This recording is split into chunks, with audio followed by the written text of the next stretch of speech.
So, Mark, did you see that cute couple on the escalator at Plaza letting the good times roll? This is like the best video ever. It's just so amazing. There's so many questions. I'm guessing that they had a few too many, but it's one thing when you're trying to walk up and it's coming down, but I've never seen anybody try to walk backwards down when it's going up.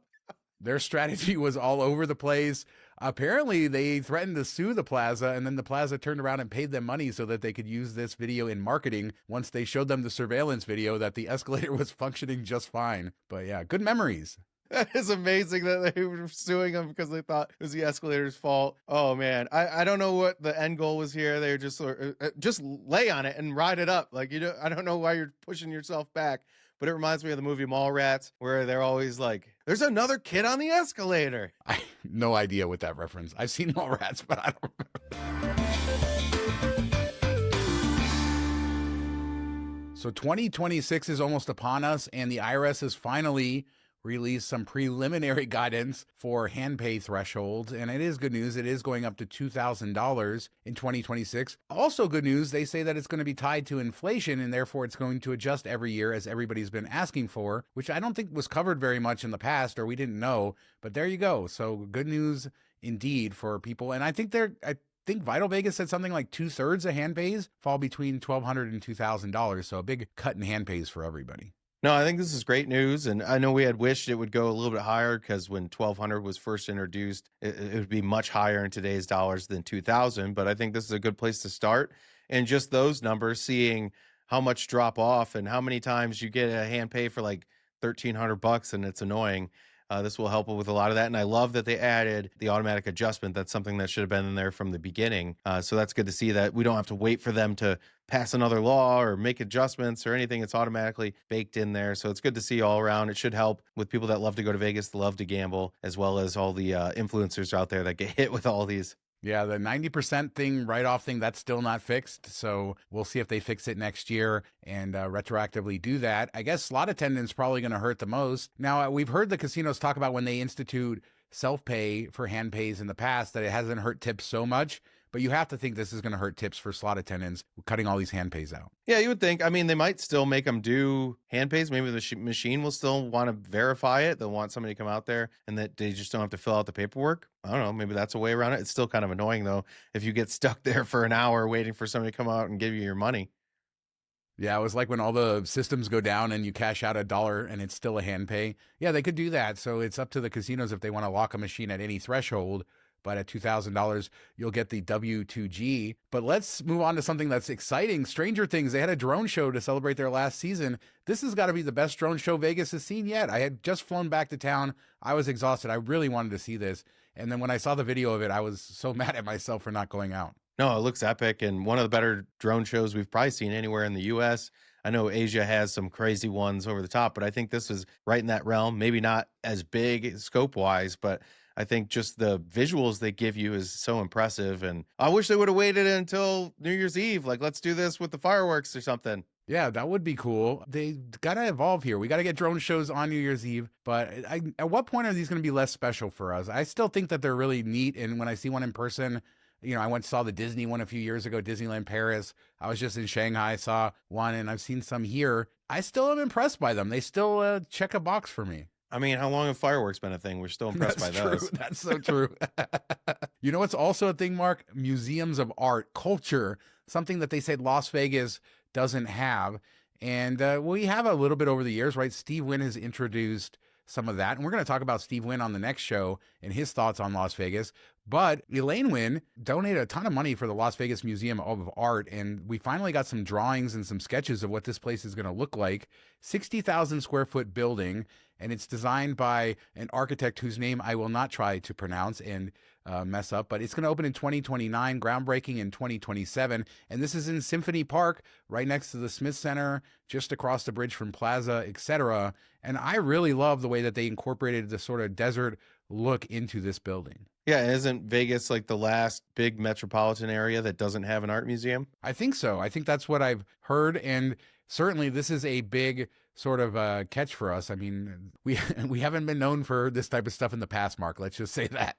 No, I mean, and part way you have because of the casino owners and they bring in their art there and you can see some beautiful things just walking through these casinos. So I think art's always played a role a bit, at least in our lifetime in Vegas. And it's good to see them have a standalone thing for it. And I think this design looks beautiful. I think it's a little bit on the smaller side compared to what I would have expected. And maybe this is just the jumping off point and they add to it from there. But I think it's a great start and it really does fit in well with the design of the area, the mountains, bringing the mountain colors and everything like that. And it's going to be very easy to get to from downtown. You can go through the City Hall parking garage. There's a bridge, and then it's right next to the garage there. So you can access it from Fremont Street fairly easily, and it'll bring more people there. Symphony Park has grown so much in the last few years. It used to just be the Smith Center, the Discovery Museum, and then a bunch of parking lots. And now all those parking lots are hotels and fancy apartments and this. So that area kind of west of the freeway becoming more of a cultural hub for Las Vegas, which is neat to see as well. It looks like they put a really nice outdoor area attached to this too, so you can hang out, sit out in the sun, relax a bit before or after, maybe have a snack sitting there and just enjoying the beauty of this building. I think it'll be a nice addition. And speaking of beauty or monstrosity, depending on who you ask, we got a couple new looks at the Guitar Tower from different angles. Maverick Helicopters put out this really interesting view from their helicopter, and you can see how it's growing. And then shout out to Jedi Rich. He had this video driving down the strip, and I think this was the best, to capture what it actually looks like in person. It was the best video I've seen thus far that captures the spectacle of it right at the 50-yard line. A lot of people starting to say that it's going to really mess up the skyline for Vegas, and I think people are pretty torn on that at this point. Yeah, I mean, it looks huge in the pictures, but everybody says it looks even bigger in person. And it's just interesting when you're driving down the strip, the views that you get from there. It looks like it's bulging out over the road. I don't know if it actually is or if that's just kind of the view you get when you're driving there, but that's such a interesting where it just seems like it's absorbing a lot of Vegas, and I could see why people think it might ruin the view a bit or just take up too much of it there. But it would be kind of amazing when you drive under it all lit up. I think it's going to be a showstopper myself. I think people will grow to love it, and it's just going to be a real part of Vegas. It's going to be everything you see from everywhere. The one thing that you can see no matter where you are in Vegas, I feel like. And as we've talked about before, Old Vegas built off of the strip, and now this new trend of building everything right to the corner. This is right on the bend of the strip. That's why it sort of feels like it's in the middle of the road. Chime in the comments. What do you think about it? I just visited the Guitar Tower down in Florida the other day. Third or fourth time I've been there. I really enjoy it over there. Got to model the MTM Vegas merch. Took the family out and we took some pictures. That was a fun time. Yeah, that's such a beautiful property and so low key and chill and big lake and pools, and the guitar is done really well. So I'm looking forward to seeing how much of that they can bring to Vegas when it's all said and done. It should be bigger, it should be better, and it's already starting off from a point that's pretty magnificent. Yeah, and they also have this Winter Wonderland there, which is free, that goes along with the light show. So they have the special holiday light show.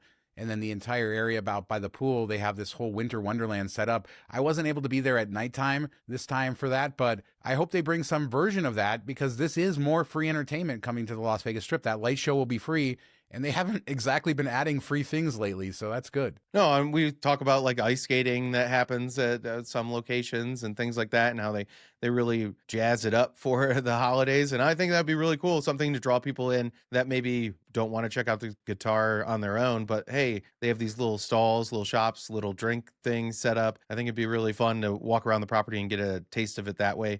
It's similar to what you see in Europe around Christmas time. And if you want some of that sexy MTM Vegas merch, mtmvegas.shop. But let's talk Tuscany. Chris Holmes was at Tuscany. This is the funniest thing I've ever seen. I've seen this advertisement everywhere for their $6.99 smash burger, and it comes with chips, and then I guess you can upgrade to the fries, $10 if you do that. But then he showed a picture of it, and it looks like they took tiny like slider patties or something, and like it's half missing or something like that. I'm gonna pass on this one. Yeah, like $1.50 slider anywhere else, but it's $6 there for $10 is still a deal in Vegas. I don't know. I don't think you can complain too much about it, but maybe not the regular size burger you're expecting. Yeah, get a smaller bun or something. I don't know. I like Tuscany a lot, though, and they have had specials. I really do like that property. It flies under the radar, I feel like. So no hate for them. I just thought it was funny there. And beef prices have gone crazy. So that's another consideration for all of these beef-centric restaurants. Hey, if Taco Bell can make it happen, you can figure out where the grade D meat is to make a full burger. Is it beef? We don't know. No. So staying on deals, Excalibur, Strip Stumble put together all the happy hour deals at Excalibur. And we've sort of been covering this story over the last 6 months on how they're sort of giving some deals again and trying to attract the right people for their property. And the Tiki Bar opened, and I hope that we can get over there this week to see the Tiki Bar. So we're not going to talk too much about that, but I think they have $8 Tiki drinks during their happy hour there. We've talked about the $3 margarita. Strip Stumble put together all the happy hours, dicks and everything. The moral of the story is you can get drunk for cheap at Excalibur now. You might want to edit Last Resort in there. I don't know. No, these are some really good deals. There's even one that's late night. You know, usually you see these between lunch and dinner time, and there's one that's evening. So you could be there most of the day and get a drink somewhere that's at a discount, and $8 tiki drinks. There's nothing better than that. Yeah, I was shocked when they opened that they did that. Now, my conspiracy theory on that is that will go up pretty soon, but they want to draw people in there. But hopefully they keep it. And feels like when we were in our 20s, you could go and get drunk for cheap and not have to worry too much about it. The only problem is you can't leave the dirty castle because everything is still expensive outside.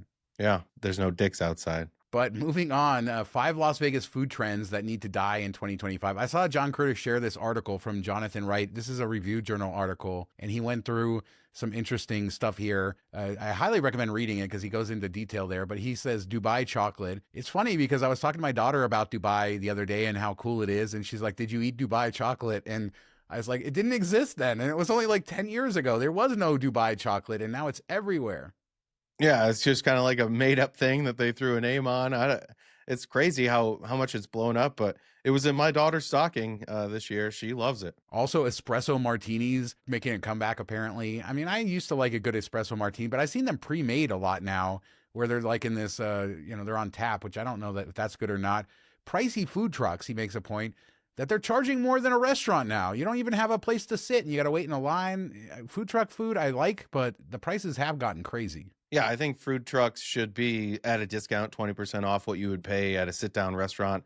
And I know there's some that are, even Michelin star these days, and they do some really awesome stuff, but it should still be a bit cheaper. You're taking care of everything. There's not service out there. You're throwing away your own stuff. You're waiting in line, like you said. But leave the espresso martinis alone. Those are great. I mean, if people suck at making them, then maybe it should be off their menu. But if they make a good espresso martini, it's hard to top that. Yeah, a good espresso martini will give you wings.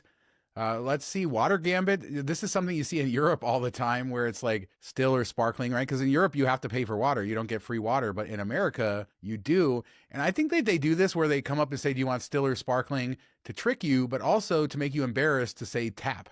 Yeah, give me all the extra additives in there. Give me the metal taste, fluoride. Thank you. For free. So do you go, you buy the fancy bottle of water? I just take the house water. Why not? I don't drink water. Come on. Which brings us to the influencer disruption. Mark being crazy. No, not us, but the influencer disruption in restaurants, how they've disrupted the marketing of restaurants, how, if you're in a restaurant and there's a big food influencer filming with lights and equipment and all that kerfuffle going on. Yeah, I think that is a thing that has changed a lot. I think that he went pretty far in what he said about them, and that was pretty interesting as well. You guys can read it in the article. I mean, I would say that they have done good for restaurants, or at least some restaurants, where they give you an insight or a place that you wouldn't have figured out otherwise. And they're able to get it out there a lot quicker than traditional media. So I think they put a lot more stuff on the map, and good comes with bad. And you just have to deal with that. And I haven't really seen people with elaborate setups when I'm eating anywhere. Do you run into it ever? No, I haven't. So I should say that. But I'm sure somebody is. I know that they have some setups. I've seen some, videos of the setups and stuff. But I really, I don't run into any of these influencers around Vegas for some reason. I mean, maybe they're doing it when it's the slow time of day and they don't want a ton of people around there. So I don't think it's inconveniencing that many people, to be honest. And Vegas, outside of Vegas, all over, there's influencers everywhere. I still have yet to see somebody like with this huge setup and lights and everything while they're eating their meal. As a reminder, we have our Patreon. $5 a month gets you access to our weekly after show. Fun revamps happening in 2026 on our Patreon. Get it now. Great community of people, lots of laughs behind the channel. Patreon.com/MTM Vegas for all the information. And thanks to everybody who supports us over there. So let's talk Blackjack, $5 Blackjack. And John Mahaffey at Vegas Advantage, we talk about him. He has his membership program where you can get all the up-to-date stuff, and he updates this article and many articles, and he's constantly circling Vegas, and you should absolutely follow him and give him all the love. But he did a roundup of $5 Blackjack, real tables that you can get in Vegas, and there's only 11 places left. And this is what stood out to me. He said, if this article were written in February 2020, there would be 38 locations. And out of the 11, most of them are 6 to 5, not on the Strip. There's a few of them, and I will let you go to his article to kind of see it. Jerry's Nugget, Palms, Tuscany, a lot of those sort of casinos maybe some of you have never heard of. On the Strip, lots of fun in Excalibur with 6 to 5, $5 Blackjack. But he goes into great depth. But it's just sad to see where we're at here. Yeah, it's sad to see it kind of taken away, even if it's just during the day or before it gets busy.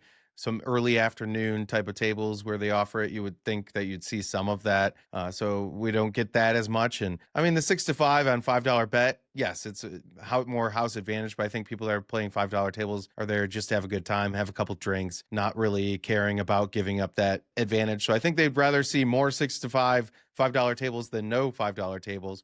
But it's crazy how many used to be 3 to 2 just 5 years ago. And not that much has changed that they should be jacking it up this much. And the worst one I think he mentioned is that Golden Nugget where they force you into a $2 side bet. And then I think that there's some weird thing that happens on 22 with the dealer. They don't automatically fold or whatever. So yeah, they're coming up with all these weird things as well. And he also will talk about how they deal it. I know that's a big deal to card players, whether it's continuous shuffle or what kind of shoe and stuff like that. That's why his information is so good, and him going in, being on the ground, it's hard to replicate that. Yeah, depending on how the shuffle goes, it could be a different experience for the game. I always loved like a two deck shuffle because they're shuffling it by hand and they're doing it every so often, so you get breaks in the gameplay a little bit, and maybe your money lasts a little bit longer that way. And let's close with this. I'm going to break my one kerfuffle per show rule and say that Caesars had yet another kerfuffle. I'm sorry I used it earlier. I didn't mean to, but this went crazy about late checkout fees at Caesars properties. And Todd Wittel's, he went and they charged him $58 after he checked out. He checked out $0 bill. I guess he had 2 rooms. One was for 4 nights. One was for 3 nights. So they vacated the second room on the last night, and the housekeeper ended up adding a charge to the bill. So he went online and shared all of this, and then Caesar said that this is not our policy. After he talked to several employees who explained the charge and said, yes, this is our new policy, is we're just going to automatically add late checkout fees without notifying you. So if you're in the room, we're going to do that. And the housekeepers are doing it. I have so many questions about this. So I should say Caesars denies that they have a policy of doing this. He had some receipts and he showed sort of what happened. They did make him right on that, but it does seem like they have some sort of aggressive policy now of adding charges for late checkout, and there's no like rhyme or reason to it. I don't know. I think that we need to have some sort of a policy about if you're going to charge a guest after they physically check out, then and put something on their credit card later, you need to contact them. Well, the crazy thing is it was a day later that he checked out anyway. So it should have been on there when he was checking out, because he checked out and looked at both rooms and there were still no charges. It wasn't the same day. It was the next day because they had that extra day in the connecting room. And I think that this was a policy, and then they got the backlash. So they decided to say, oh, no, this isn't a policy, even though it probably was a policy, or they were rolling out the policy. They probably put a kibosh to that. Can I use that with kerfuffle? That's a good 1-2 combo there. They're like, oh, crap, we're going to get all this flack. So let's say there was no policy. There's no way that they gave them this pay scale and talked to these people and it was all just made up and not a thing. That's just crazy. I don't know what they think is going to happen there. They should have, if that is the case, they should have just said, hey, we were thinking about doing this, but we realized it was a bad misstep, our fault. We already credited him. We're giving him a free room or whatever. Turned it into a PR, like, yes, we're listening type of thing. But yeah, this is just bad. And the fact that you can't argue it in any way, or he wasn't able to at checkout, is kind of annoying. So they need to put it on there. They need to at least alert you, like you said, if they do add a charge after the fact. They shouldn't be able to bill you after you've left property for something. But I guess we've kind of allowed that with room charges, things like that happen day of departure, or even mini bar charges. Oftentimes those hit after you've already left. Yeah, it's completely legal as far as my understanding, the terms and conditions. They can charge you after you check out for something that you incur, a fee that you incur while you're there. They should have some sort of system to email you again to say, here's your updated bill. We changed it. or something like that. So a lot of people don't check their credit card statements, or they don't check it until later. I want to know like how the housekeepers are involved with this. Are they getting a kickback for adding these fees on? I don't know. I haven't heard anything about that. Seems very suspicious to me. It's just another example of people dealing with this company and getting different answers. He got the same answer from 3 different people according to everything he put online, and he was pretty transparent that yes, this is a policy, yes, this is a charge, and then Caesar saying no, it isn't. You know, we cover this company all the time, and it just seems like things like this happen. They're so short-sighted in the way they treat customers. By the way, late checkout fees, a huge revenue driver not only for Vegas hotels, but hotels all around the world. And they find ways to do it without ending up in these sorts of scenarios. It would be weird as a maid staff coming in, seeing that the room's empty. Yeah, they closed the door. Maybe it was open, but they weren't like hanging out in there. And you didn't have to wait or come back later. You were able to clean it there. I don't know why you would charge for that. If you check out, sometimes I leave the room a little bit late, but if nobody's come there, I don't think I should get charged. It's not like they were trying to get in and couldn't. So that's the way I would play it. If I'm coming at, let's say, 2:00 and you're still in there and I need to clean this room and you're not letting me turn it over, for sure, charge me. But if I walk in and you're not there, who cares if you left 40 minutes ago, 30 minutes ago? You shouldn't be able to charge at that point. But I don't know. It's kind of crazy. This goes in line with the smoke detectors and how we've seen those charges hit people for using the hairdryer. And they're like, oh, that thing's never wrong. We're not going to give you a credit back. It's just, it doesn't make any sense what hotels are doing to people these days. Yeah, it's a customer after all. Treat them well. And there's nothing worse. I've had like on fine hotels and resort stays from Amex where you get a 4 p.m. checkout. And every time in Vegas, the housekeeper will plant themselves outside your door at like 2 p.m. and start making all kinds of noise. So you leave the room. I've had that happen at quite a few properties, not every time, but yeah, leave the people alone. I hope Caesars, now that they've had this big, wide, viral thing, that they publish a very transparent guide. Make your money on late checkouts if you want. Make it clear to customers. This is just customer service. If you need some help, just call us. We'll tell you how to do it. Yeah, and then they charge for early check-ins too, don't they? Don't they try to? Oh, you want an early check-in? It's going to cost you money. The room's there. It's ready. Nobody's using it. But if you want to get in, you got to pay. That's so stupid. And it causes long lines, right? Because everybody has to check in after the time. And so now you get a rush on everything. And yeah, go to a kiosk and maybe you'll get a room with a view of a roof or something. And so if you want to talk to somebody, and this has been the problem, it's a problem in Vegas, but a huge problem for Caesars. They seem to be the worst offenders. So let us know what you guys think about anything we talked about today. That crazy escalator video, Caesars and all of their stuff. The art museum, are you excited for that building and the way it looks? Let us know in the comments. We do 2 shows a week, Tuesdays and Fridays. We're back after our vacation and back to our normal schedule. So look for another video later this week. Hope you had a great Christmas and that you have a happy New Year. Happy New Year, everybody. Have a great week. Happy holidays. For now, what did I say? The way you said it, dicks and everything. You might want to edit last resort in there. I don't know. And let's close with this. Mark, I'm going to break my one kerfuffle. God. Hey, I just stayed at Caesar's Palace a couple weeks ago. Liked it. I'll stay there again. It was free, though. I don't know. Oh, well.